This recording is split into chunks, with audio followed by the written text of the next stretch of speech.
Which philosopher is able to prove that truth must be agreed on? So if there is no agreement, means there is no truth. You understand? It's a very beautiful point. This can keep you happy for weekend, if you really think about it.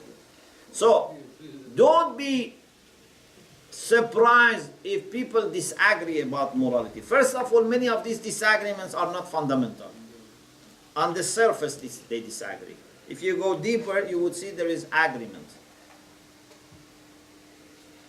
I always mention this example, famous classic example, that in the time of Iranian king Dariush,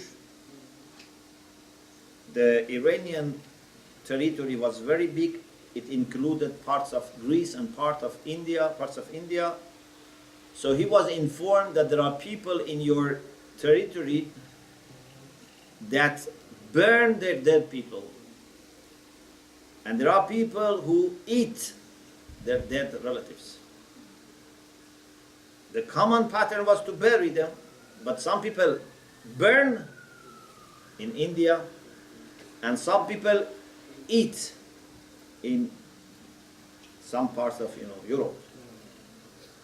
So he asked them, he brought them to the court, said, are you happy to change? For example, to those who were burning, said, are you happy to eat? Said, no, how can we eat our relatives? We burn them because we want to purify them with fire, and they will never be, their body will not be spoiled, will not be eaten by animals. Said to the people who were eating, are you happy to burn? Said, no, how can we burn someone that we like? We eat them so that they become part of our body and they continue in us. So all were consistent and insistent, but if you look at the surface, you see they are different. If you go deeper, you see they all wanted to show respect to their dead people. So they had this common morality that we should respect dead people.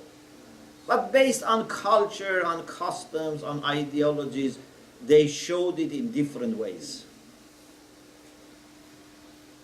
In some cultures, if the guest eats all the food, it's good. In some cultures, the guest should leave some of the food. Yes? Not because they morally disagree, because they all want to show kindness to each other, guest to the host to the guest. But depending on the custom, some people think if we eat all of it, they think food was not enough. Some people think if we don't eat all of it, they think food was not good. We have to eat all of it so they enjoy it and show that they're. So this is on the surface. Many times, if you go deeper, for example, some people think because some cultures don't have the concept of hijab like Islam, so they don't have modesty at all. This is wrong. There is no culture who has no value for modesty. But how they express modesty can be different.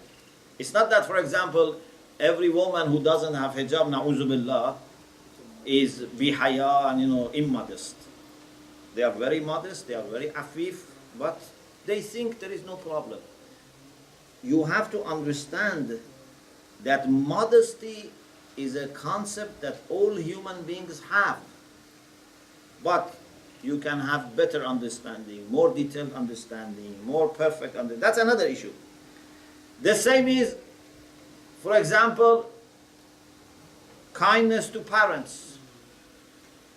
You cannot find any culture which says you don't need to be kind to your parents. But then, how much and how, to what extent, they are different. But some moral philosophers have said very nicely, if there was no such common concept of kindness to parents, human societies would have stop to exist.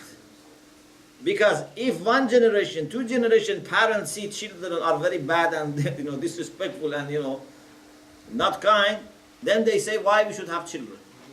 So after 2-3 generations, humanity would stop. As you see now in some societies, population is in decrease, in decline. Why? Because some children are not kind to parents, so parents decide not to have children. It's better to have a dog. Because dog is not going to create trouble for you.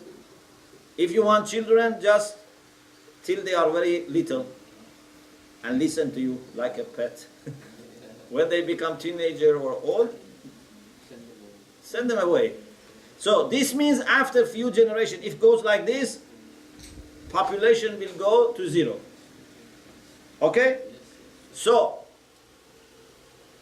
human beings have always had this common value of being kind to your parents and also taking care of your children. Because if parents also stop taking care of children, they will die. In any case, if there are differences, it's not because morality is not based on reality. There is reality, but reality doesn't guarantee agreement.